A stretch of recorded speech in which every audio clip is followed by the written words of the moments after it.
आज हम समझेंगे जीएसटी के बारे में। राहुल गांधी की लैंग्वेज वाला गब्बर सिंह टैक्स नहीं, नरेंद्र मोदी की लैंग्वेज वाला goods and services tax, GST.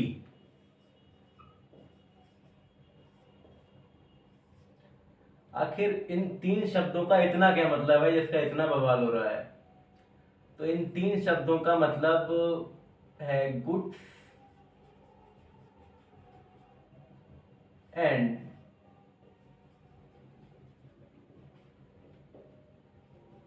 Services tax. ऐसा टैक्स जो किसी भी गुड्स एंड सर्विसेज पर लगे, वो है GST, goods and service tax.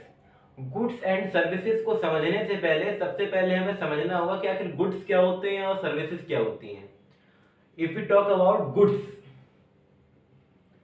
जो भी हम अपनी नॉर्मल लाइफ में कंज्यूम करते हैं, जब भी हम कुछ मनी देकर कुछ हाथ में लेकर आते हैं, लेते हैं, गेन करते हैं और उसको लंबे समय तक यूज करते हैं, तो वो है हमारे गुड्स। जैसे कि आप एक स्टूडेंट हैं, मे बी एक जागरूक जनता का पार्ट हो सकते हैं, लेकिन सभी के घर में बच्चे होते हैं जो स्कूल जाते हैं, वो यूज करते हैं स्कूल बैग का। स्कूल बैग एक गुड है। उसके अलावा बच्चों का पेन, पेंसिल, आप जो व्हीकल यूज करते हैं वो व्हीकल, मे बी वो कार हो सकती है, मे बी वो रिक्शा हो सकता है, मे बी वो साइकिल हो सकती है, हो सकता है कि वो चार्टर्ड प्लेन हो। कुछ इंडिया में लोग हैं वो चार्टर्ड प्लेन से भी चलते हैं, तो उनका व्हीकल वो है, लेकिन इट इज अ गुड। उसके बाद जो नॉर्मल लाइफ में हम यूज करते हैं, जैसे कि हमारी वेजिटेबल्स, उसके अलावा ऑयल, कुकिंग ऑयल, या फिर हम बात करें हमारी जितनी भी रोजमर्रा की मेडिसिन होती हैं।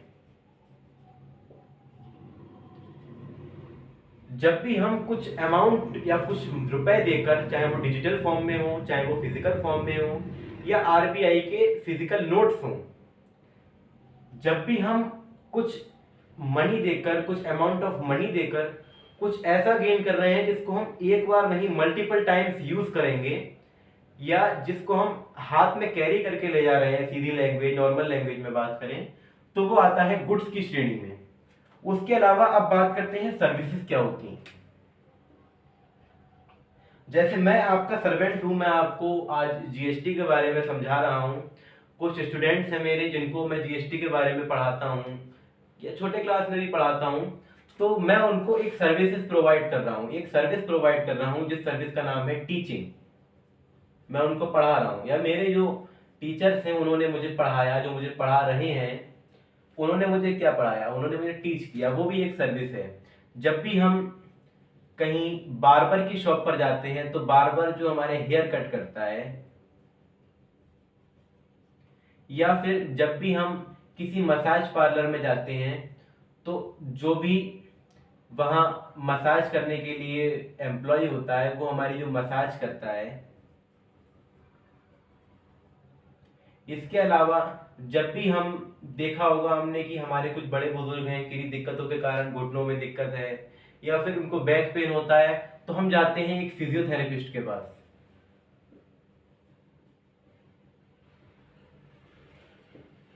ये भी एक तरीके की सर्विस है। जब भी हमने देखा होगा कि हमारी बाइक बिगड़ती है, हमने देखा कि हमारी बाइक जो है वो स्टार्ट ही नहीं हो रही है, कुछ ऐसा प्रॉब्लम आ गया है कि एवरीथिंग इज ओके, तेल भी है और इंजन भी नया है और मोबिल ऑयल भी पड़ा था, बाइक के जो टायर्स हैं वो भी ठीक है, लेकिन बाइक चल नहीं रही है, तो उस समय पे हम जाएंगे मैकेनिक के पास।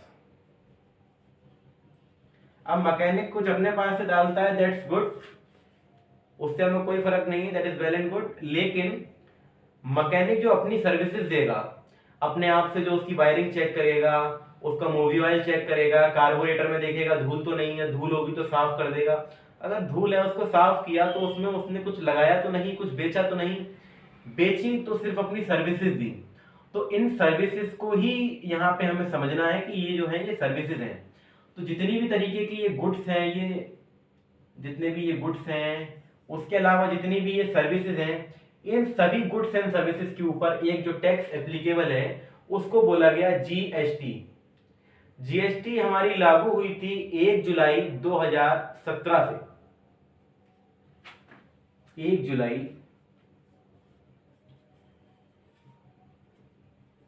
2017 से।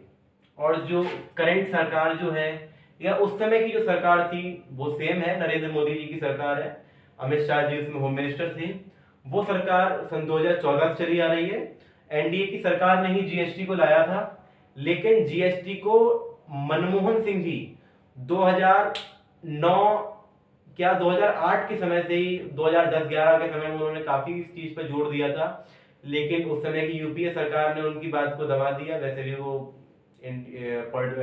पार्टी में रिमोट कंट्रोल काम करते हैं, तो उस समय की सरकारों ने उनको दबा दिया। उन्होंने इस बारे में काफी बार आर्टिकल्स भी दिए हैं, he is a renowned economist. उन्होंने काफी बार इसको लाने की कोशिश की है, लेकिन ऐसा पॉसिबल नहीं हो पाया यूपीए सरकार में। और आज उन्हीं की यूपीए सरकार के कुछ एमपी हैं, राहुल गांधी हैं, वो इस तरीके से इसका मजाक उड़ाते हैं। तो क्या जीएसटी वास्तव में कुछ इतनी गलत चीज है जिसको नहीं होना चाहिए था? आइए इसको समझते हैं। सन 2017, 1 जुलाई सन 2017 से पहले जीएसटी नहीं था तो क्या था? अगर आज हम जाएं और मेडिसिन की बात है, नॉर्मल सबसे सबसे नॉर्मल बात हम करते हैं कि हमने शूज खरीदे या हमने क्लॉथ्स खरीदे, कपड़े। तो शूज एंड क्लॉथ्स पे अगर हम 12% का जीएसटी पे कर रहे हैं आज के समय, तो क्या अगर हम ये 1 जुलाई सन 2017 से पहले हम अगर 30 जून 2017 को खरीदते, तो क्या हम इन शूज पर जीएसटी नहीं देते या कोई भी टैक्स नहीं देते? नहीं देते। उस टैक्स का नाम होता है सेल्स टैक्स। 1 जुलाई सन 2017 से पहले रीजनल टैक्सेस जो थे, स्टेट टैक्सेस जो थे, इसके अलावा नेशनल लेवल के जो टैक्सेस थे, उन सभी टैक्सेस को खत्म करके एक जीएसटी को लाया गया। सबसे पहले हमें इस बात को समझना होगा, इंडियन टैक्सेशन सिस्टम में जो टैक्सेस होते हैं वो दो तरीके के होते हैं। There are two type of taxes. सबसे पहला direct tax, first one is direct tax,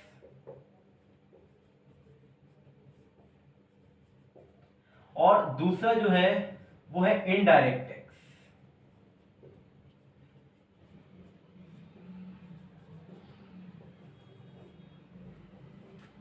अगर डायरेक्ट टैक्स की श्रेणी में हम बात करें तो वो उसमें आता है income tax, excise duty, custom duty. लेकिन इनडायरेक्ट टैक्स में हम बात करें तो डेफिनेटली उसमें हमारा लाई करता है GST, goods and service tax. Rahul Gandhi की बातों को ना सुनते हुए अगर इधर गौर किया जाए तो एक दुकानदार को इसमें कुछ भी पे नहीं करना है। ये एक इनडायरेक्ट टैक्स है। अगर दुकानदार मैं हूं और मैंने अगर कोई कपड़ा है वो आपको बेचा है, आपने मुझे टैक्स पे किया है, तो मैं उस टैक्स को जीएसटी डिपार्टमेंट में जमा कर दूंगा। जितना भी tax output minus tax input हुआ, tax input minus tax output हुआ, उस टैक्स को मैं जीएसटी डिपार्टमेंट में जमा करूंगा। लेकिन इस बात को समझना होगा कि पहले टैक्स हमें जमा कौन सा करना होता है, हमें अपने होलसेलर या अपने डिस्ट्रीब्यूटर या अपने सुपर स्टॉकिस्ट को कौन सा टैक्स देना होता है, किस जगह में कौन सा टैक्स लगता है, कौन सा टैक्स नहीं लगता है। सबसे पहले जो हमारा जीएसटी है जिसको हम बता चुके हैं, वो एक तरीके का इनडायरेक्ट टैक्स है, डायरेक्ट टैक्स नहीं है, इनडायरेक्ट टैक्स है। और इंडियन टैक्सेशन सिस्टम जो होता है, इंडियन टैक्सेशन सिस्टम, उस इंडियन टैक्सेशन सिस्टम में हमारे टैक्स कलेक्शन के लिए जो बॉडीज हैं वो तीन हैं। एक नेशनल लेवल पे, नेशनल लेवल, दूसरा स्टेट लेवल पे, तीसरा local bodies tax.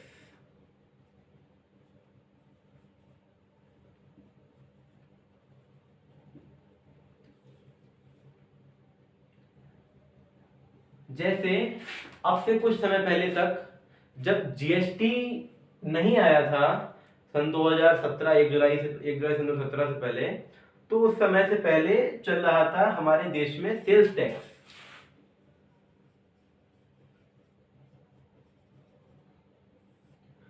Service tax अलग था। सर्विस टैक्स स्टेट लेवल हम बात करें, अगर आज के समय में एक कोई व्यापारी है जो अपना माल मध्य प्रदेश से गुजरात अगर भेज रहा है, तो उस समय चलता था स्टेट लेवल पे स्टेट एंट्री टैक्स, जो कि हर स्टेट का अलग अलग था। हर स्टेट की मनमानी होती थी कि वो कितना एंट्री टैक्स वसूल ले और माल को आने या जाने के लिए अलाउ करे भी या नहीं। उसके अलावा एंट्री टैक्स के अलावा स्टेट की अपनी एक्सपोर्ट ड्यूटी या इंपोर्ट ड्यूटी हुआ करती थी, अपने मनमाने टैक्सेस हुआ करते थे। कुछ इस तरीके की, तो 3 एग्जांपल्स हैं, कुछ इस तरीके के लगभग 17 टैक्सेस हुआ करते थे। इन 17 टैक्सेस को खत्म करके अब गवर्नमेंट ने एक सा टैक्सेस का एकीकरण जीएसटी को बना दिया। हमारी जनता को इसको पे करने में बहुत दिक्कत होती थी कि इतने परसेंट पे करना है कि उतने परसेंट पे करना है। मर्चेंट्स, बिजनेसमैन, जो होलसेलर्स होते थे, डिस्ट्रीब्यूटर्स होते थे, स्टॉकिस्ट, सुपर स्टॉकिस्ट, कंपनी के जो ऑनर्स हुआ करते थे, वो इस बात को लेकर परेशान रहा करते थे कि अगर मैं मध्य प्रदेश में मैन्युफैक्चर कर रहा हूँ तो गुजरात, आसाम, झारखंड, उत्तर प्रदेश, दिल्ली, चंडीगढ़, पंजाब, जम्मू कश्मीर, इन स्टेट्स में अगर मेरा माल सप्लाई होगा तो मुझे कितना सारा सेल्स टैक्स देना पड़ेगा, कितना एंट्री टैक्स देना पड़ेगा, कितना बॉर्डर टैक्स देना पड़ेगा। लेकिन इन सारी चीजों को निजात देते हुए गवर्नमेंट ने एक सा goods and service tax introduce किया। गुड्स एंड सर्विस टैक्स में जितनी भी टैक्स स्लैब्स होती हैं उसको हर साल जो बजट आता है उसमें हमारी जो finance ministry and corporate affairs की जो बजट आता है 1 फरवरी को एवरी ईयर, उसमें डिसाइड होता है कि इसकी जो भी टैक्स स्लैब्स हैं वो क्या क्या रहेंगी और उन टैक्स स्लैब्स में कौन कौन सी चीजें लाई करती हैं। जैसे इस समय एसी है, एयर कंडीशनर्स, वो 28% की श्रेणी में है कि एसी पे 28% जीएसटी होना चाहिए। लेकिन कुछ लोगों ने इसका विरोध करते हुए कहा कि आज के समय में जब ग्लोबल वार्मिंग इतनी बढ़ रही है, पारा 50 डिग्री के पार जा रहा है, तो एसी जो है इज अ नॉर्मल नीड, वो हमारी बेसिक नीड बन, जैसे रोटी कपड़ा और मकान है उस तरीके से एसी है, क्योंकि बिना एसी के अगर कोई पर्सन गर्मी में रहता है तो वो सर्वाइव ही नहीं कर पाएगा। इस साल हमने देखे कि हीट स्ट्रोक के कारण सैकड़ों लोगों की जान गई, हमारे बहुत से करीबी भी गए। हमने देखा कि हीट स्ट्रोक के कारण कहीं किसी को ब्रेन हैमरेज है, हार्ट अटैक्स हैं, हार्ट फेलियर हैं और समटाइम्स हाई ब्लड प्रेशर से ही उनकी डेथ कॉज हुई। तो इस तरीके की कंडीशंस में एक एयर कंडीशनर जो है वो एक बेसिक नीड बनता चला जा रहा है। जब बात है एक बेसिक नीड की, तो किसी भी बेसिक नीड पर 28% जीएसटी बिल्कुल भी शोभा नहीं देता है। जैसे कि हमारी एजुकेशन है, हमारी एजुकेशन इस समय टैक्स फ्री है। इंडिया में एजुकेशन इज टैक्स फ्री। और कंट्रीज में हम देखें तो वहां एजुकेशन ही पूरी फ्री है, लेकिन इंडिया में एजुकेशन पे कोई टैक्स नहीं है। एजुकेशन फिलहाल फ्री नहीं हो पाई है। यट इंडिया में कुछ प्राथमिक विद्यालय हैं, गवर्नमेंट स्कूल्स हैं, नवोदय विद्यालय हैं, केंद्रीय विद्यालय हैं, जहां पे फीस कुछ नाम मात्र की जाती है, लेकिन जाती है। अभी पूरी तरीके से इंडिया में हमारी एजुकेशन टैक्स फ्री नहीं हो पाई है, जो कि होनी चाहिए, दैट शुड बी। तो आगे समझते हैं कि जीएसटी में कितने तरीके के टैक्स स्लैब्स आते हैं और उन टैक्स स्लैब्स में किस किस तरीके से कौन कौन सी चीजें लाई करती हैं। State GST, central GST, integrated GST, और इसके अलावा जो हमारी यूनियन टेरिटरीज हैं उनके लिए यूटी जीएसटी है, और जीएसटी इनपुट, जीएसटी आउटपुट, इन सारे टॉपिक्स को आज हम क्लियर करेंगे।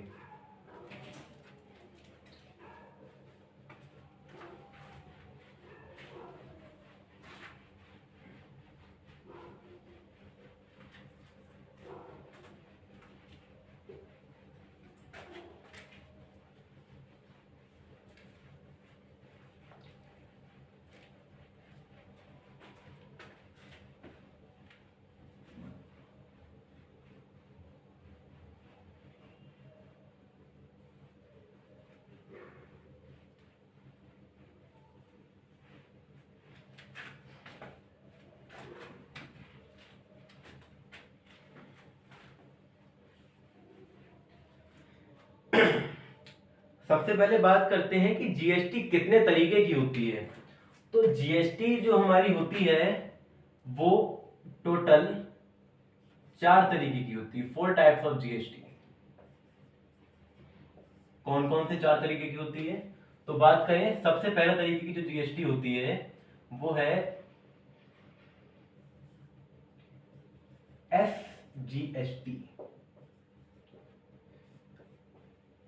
उसके बाद आती है second number CGST.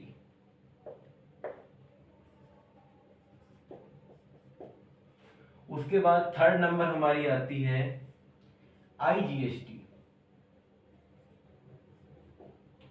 Fourth number हमारी आती है यूटीजीएसटी।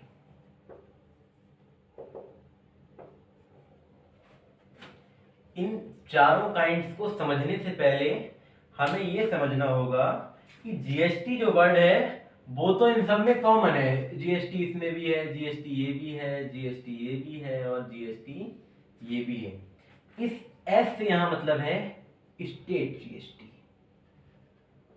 इस सी से यहां मतलब है सेंट्रल जीएसटी, इस आई से यहां मतलब है इंटीग्रेटेड जीएसटी,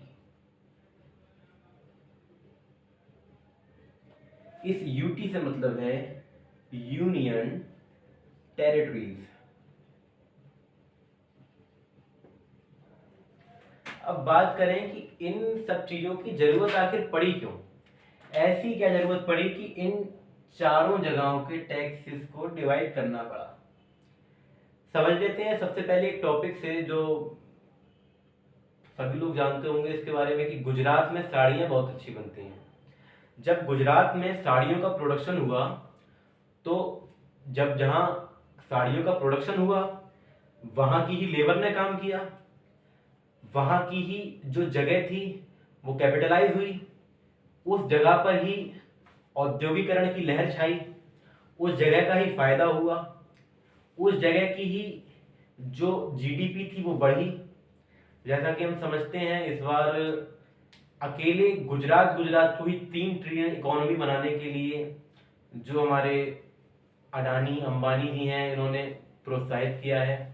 तो ऐसी कंडीशन में जब सब कुछ गुजरात के पास ही जा रहा है तो सारा टैक्स तो साड़ी अगर बनाते हैं गुजरात वाले तो सारा टैक्स तो गुजरात वालों को ही देना चाहिए।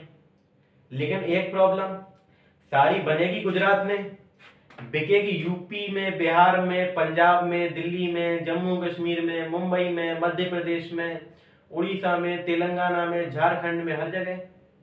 तो टैक्सेस जो हैं वो ये यहां वाले लोग क्यों दें, और यहां वाले लोगों ने दे भी दिए, चलिए मान लेते हैं। और ये सामान एसजीएसटी की जो यहाँ पे साड़ीज थी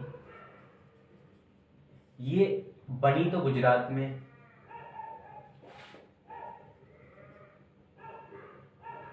उसके बाद आगे जाकर ये पहुंची हमारी मध्य प्रदेश में। अब मध्य प्रदेश वालों ने जो जीएसटी दी वो तो गुजरात वाले ले लेंगे, गुजरात स्टेट ले लेगी, तो जीडीपी को फायदा भी गुजरात स्टेट को हुआ था, और सारा का सारा टैक्स भी अगर गुजरात स्टेट ले लेगी तो ये तो एक तरीके से एमपी का नुकसान है। एमपी के लोग अगर सिर्फ साड़ी बेचने के लिए ही हैं तो वहां की स्टेट को क्या फायदा होगा। इसीलिए ऐसी कंडीशन में गवर्नमेंट ने एक चीज निकाली, एक हल उसका निकाला कि अगर प्रोडक्शन तुम्हारे यहाँ का है और बेच तुम रहे हो, तो अगर मान लेते हैं कि इन साड़ियों पे 12% का जीएसटी लग रहा है, कितने परसेंट का? 12% का। तो इस 12% के जीएसटी को आधा आधा कर देते हैं, 50-50, और इस 50%, 12% का 50% मतलब 6%, ये आपका 6% जो है ये चला जाएगा स्टेट जीएसटी में, और आपका दूसरा 6% जो है वो चला जाएगा सीजीएसटी में। यानी अगर आप एक स्टेट से दूसरी स्टेट में ले जाकर किसी माल को बेचते हैं, किसी भी गुड्स को बेचते हैं, तो किसी भी सर्विसेज को देते हैं, तो उसमें काम आता है हमारा सीजीएसटी और एसजीएसटी। अगर हम गुजरात का माल गुजरात में ही बेचते तो वो रहता हमारा अकेला SGST। अगर हम बिहार के बने तमंचे, लीगल तमंचे, बिहार में कुछ फैक्ट्रीज हैं जो शायद बनाती हैं, बिहार के पटाखे हैं वो, अगर हम देखें और बिहार के मैन्युफैक्चर्ड पटाखे बिहार में ही बिक रहे हैं, तो वो शायद जो हैं हमारे SGST कैटेगरी में ही आएंगे। लेकिन अगर हम बात करें बिहार में बने पटाखे यूपी में बिके, झारखंड में बिके, उड़ीसा में बिके, तेलंगाना में बिके, जब किसी भी एक स्टेट से दूसरी स्टेट में जाके कोई भी गुड्स बिके या कोई भी सर्विसेज दी जाए, तो वहां पे हमारा SGST के साथ साथ CGST भी आ जाता है। लेकिन अगर हम